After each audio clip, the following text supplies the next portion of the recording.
Right, so I want to update everyone as usual, and then get into some other stuff. Again, a pretty big story came out yesterday, but that seems like pretty much every day at this point. So, getting right into it, Canada's up to 86,020 cases, 6,567 dead.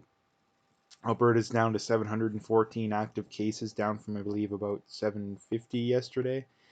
Um, 22 new cases. So again, we're, like I said, the curve, the average from the last week or so is even lower than the average of the first couple weeks of May. So we've flattened the already flattened curve, basically, is the best way to put it.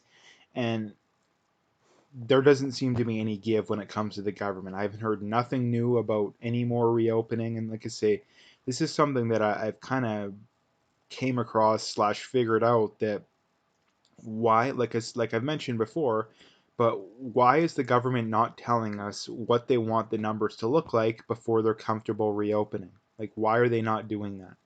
And it's like I mentioned, the two most likely reasons for that is number one, that bar is set so high, or at least in this case, so low, that if you told the average person that, they would tell you you're crazy, at least aside from the keep it locked down or we're all going to die crowd, which is probably the minority, but they're a very vocal minority. So they appear like they're larger than they actually are. And like I say, they're the kind of people that defend the lockdowns and the federal government at all costs. It doesn't matter how wrong they are. Some random guy on the internet, with 190 YouTube subscribers at the time of this video, has been more right than people who are literally running the country. And I don't say that to brag, because I know there's probably 80-90% of the people watching this are in that camp as well. And that just goes to show that I don't believe it's incompetence. I believe it's a combination of, I mean, number one, they want to appease China. Number two, they want to grab more power. They want more socialism. They want more government power. So they'll do anything to do that. And even if it includes saying borders don't work and masks don't work, and then turning around and admitting it 2 months later, yeah, we were completely wrong about this. And yet I've yet to hear anybody, of the few people that have criticized me for saying that, I've yet to hear any of them say, yeah, you were right about that. So just wanted to point that out. But like I say, like, why is the government not telling us this is what we want the numbers to look like before we're comfortable reopening? Like, it doesn't make any sense whatsoever.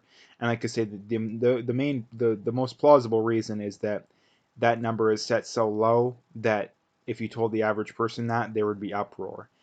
And the next most likely scenario, and I would say that there's probably only two scenarios that would make sense, is that they just have no idea what they're doing. They're literally doing, like, figuring out as they go along. Basically, they have no plan, uh, and like I say, they really don't care, because what do they have to lose? And this is something that not just the federal government deserves criticism for. I know I've mentioned this before, but um, Jason Kenney, the leaders in Saskatchewan, BC. I know BC isn't a right-leaning government, but what are they doing? Like, what are they doing? Like, you have provinces that have, I don't think, I mean, I don't know what Saskatchewan's numbers are, but exactly, but I know they're much, much less than Alberta.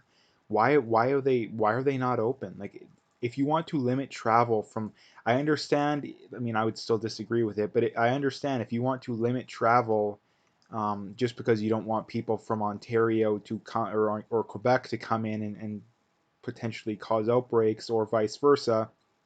If you want to do that, go ahead. But there's no reason whatsoever to keep people locked up, because it doesn't make any sense. Edmonton has 49 active cases.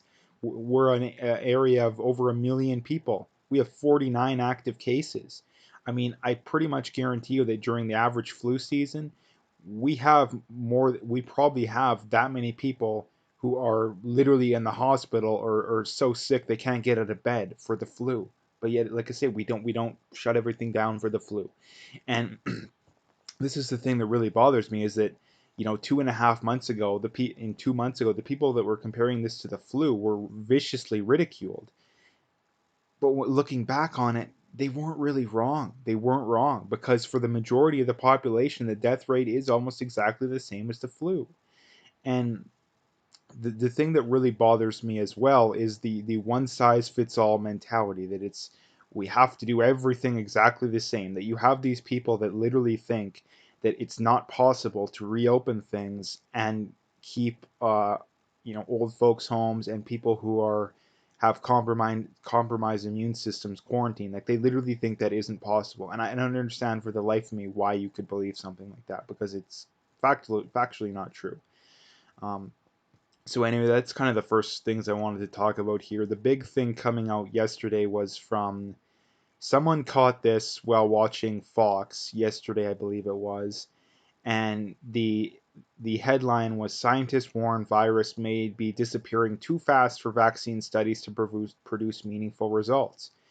And then Luke Rutkowski, someone I follow, responds and says, "Why aren't we hearing about the numbers very rapidly decreasing? This is incredible news, should be on front pages everywhere, right?"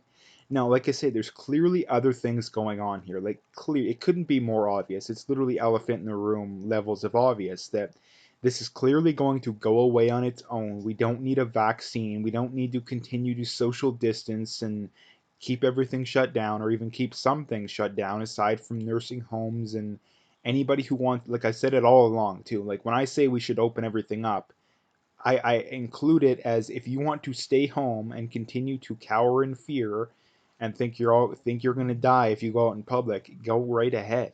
Like, just go out for groceries. If you can even pay someone to get you groceries. So literally, if you literally don't have to leave your house if you don't want to. So this is why there's so much animosity when it comes to this issue, is we have a small group of people who are supporting forcing other people to adhere to their paranoid beliefs. And like I say, they are paranoid. This is like tinfoil hat level of paranoia here, literally, because there's no reason for what we're doing, no reason whatsoever. And um, the reason why I say that is that all the numbers that continue to come out just prove what I've been saying for a while now, more and more right. And it's not biased, because when this first happened, I very tacitly supported the quote unquote lockdowns. Now, I would never have supported closing things down for more than a month, no matter how bad the outbreak was, unless it was literal Black Plague levels of death we're talking about. Um, but there's no reason for keeping things going the way we're going. All, like I say, all the evidence continues to prove the people that want to reopen more and more right. And this is how you know someone that thinks critically, like I've mentioned before. But what people who critically think constantly ask themselves is, okay, what would need to happen for me to be wrong? Well, in this case, it would be cases going way up. Um, at, in the places that reopen, it would be the death rate going way up, not way down. So again, all the opposite of what we would expect to happen if we were wrong is happening, which means, yeah, you're probably right. So that, like I say, that's something that should be talked about a lot more. I'm not sure why this isn't front page news. So the reason it isn't is that the mainstream media, at least largely, is benefiting massively to pretend like this is a lot worse than it is. Now, why is that? Well, the largest donors of most mainstream media outlets are pharma companies. And well, guess what? Pharma companies want to make money off vaccines. And if we can sit and pretend that this is a lot worse than it is for a lot longer than we should, then that means more likely they're going to get a vaccine and force people to take it and profit billions, probably hundreds of billions of dollars. So yeah, it should be talked about more, but it isn't. This is from Alan Tomilty, and this is something I believe I've mentioned, but it's a pretty important thing. The biggest scandal of the virus crisis: Italy, the states of New York, Michigan, and Pennsylvania, and the UK all sent older patients from hospitals back to elderly residences, some of them who had tested positive with the virus. This caused thousands of deaths. How many other countries? Now, the first thing I wanted to bring up is that, just imagine if Trump, I know, again, I don't think he has the power to do this, but let's just pretend he does for sake of argument, that he ordered people who the government knew could be, or it was a distinct possibility that they still had the virus. They knew that some of them still had the virus. Imagine if Trump ordered those people back into nursing homes. And like, people would be calling for his impeachment, and I don't think I would fully disagree. So but yet Cuomo does it and nobody cares. Cuomo's approval rating has gone up. And this just goes to show just why democracy doesn't work. That a governor literally messed up infinitely times worse than Trump did, infinitely worse than most other governors did, and yet his approval rating goes up. This is, like I say, this is exactly why democracy does not work. That a governor literally made a decision that killed thousands of people, and I think anybody with half a brain knew even at the time would kill thousands of people, and yet there's no pushback whatsoever. In fact, you have a lot of people saying he should replace Biden and run for president. Like, are you joking? Like, I don't understand. I really don't understand. Like, what is happening to the world? Like, really. So Justin Trudeau pleads for businesses to please rehire as government's virus wage subsidy sees slow uptake. Now, this is from about a week ago, but the reason I wanted to bring it up is that Justin Trudeau is pleading for businesses to rehire, but you've literally crippled a lot of these businesses. Like, a lot of them cannot have, like I've seen reports that say, yeah, 25-30% of businesses are not going to be able to reopen. Like, they're just not going to be able to, or if they are going to, they're going to have to scale things back, which means less jobs. So you Justin Trudeau, you supported a policy that led to um, so many people being unemployed, and yet you're turn around and be like, yeah, please rehire. Well, why didn't you just give them the option of staying open, or at the very least reopen them? Because that's the simple solution. That's been the simple solution for 6 weeks now, I've been saying, and yet the government still doesn't understand this. Like, come on.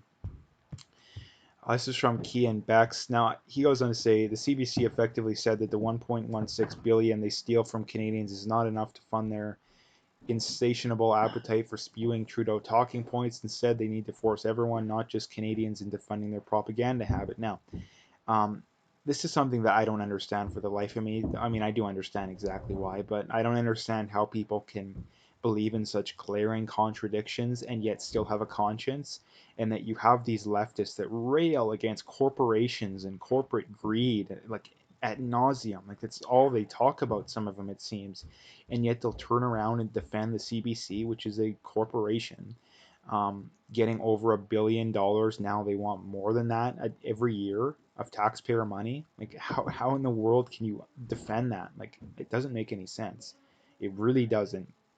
And um, like I say, I don't understand. Now, if the CBC wants to keep on running and keep the way they're going, but do it through actually making their own money through donations, sponsors, subscriptions, whatever, go right ahead. I don't care. But the idea of forcing other people to pay for your venture, like, just imagine if Trump, let's just take a U.S. equivalent. Let's just say Trump said, "Yeah, we're going to give Fox." Now, I don't know if Fox gets any government money.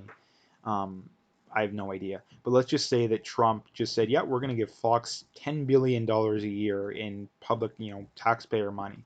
Just imagine the uproar. Like, just imagine the uproar. Again, people would be calling for his impeachment, and he's corrupt, and he's buying off the media, and rightfully so. But yet, Justin Trudeau does the exact same thing, and yet nothing whatsoever. And like I say, the other reason how people justify is that they pretend that CBC is unbiased and objective, which is absolutely laughable. Like, literally, that's laughable. Um, but like I said, I don't understand how you can defend this too. Like, nobody will take your complaining about corporations and corporate greed seriously until you start addressing this. And for who I'm talking to is these leftists that always complain about that, which is probably like 1% of the people watching this. But um, like I say, and for the people that are watching this that constantly hear that talking point, is that point that kind of stuff out, because if you actually care about corporate greed, you'd support defunding the CBC. But because you don't, then you're just saying it because you want to hurt people who politically disagree with you. Again, the only time they complain about corporate greed is always when it's an oil company benefiting. It's almost always when it's an oil company benefiting. Why do they only care about it when it's oil companies benefiting? Because who works for oil companies? It's right wingers, it's non leftists. They want to see those people suffer.